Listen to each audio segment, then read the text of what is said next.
माझं नाव रोहन शिंदे, माझं वय 27, राहणार लोणी काळभोरमधील जॉईनेस सोसायटीमध्ये. तर माझा रोड ट्रॅफिक ॲक्सिडेंट झाला इथे शिवायवाडीपाशी. तर तिथून उपचारासाठी विश्वराज हॉस्पिटलमध्ये मला आणण्यात आलं आणि डॉक्टर अनिकेत झरकर सरांची जी ट्रीटमेंट योग्यता प्राप्त झाली याच्यासाठी धन्यवाद. बाकी हॉस्पिटलची व्यवस्था, बाकी नर्स स्टाफ, बाकी इतर डॉक्टर स्टाफ यांचा कंटिन्युअस सपोर्ट, कंटिन्युअस तपासणी, योग्यता मिळाली आणि आज 3रा दिवस आहे.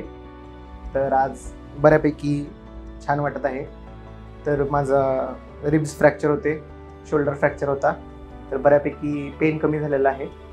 तर आता योग्यता ट्रीटमेंट मिळाल्यामुळं मी प्राध्यापक रोहन शिंदे, डॉक्टर अनिकेत झरकर सर आणि विश्वराज हॉस्पिटल यांचे आभार मानतो.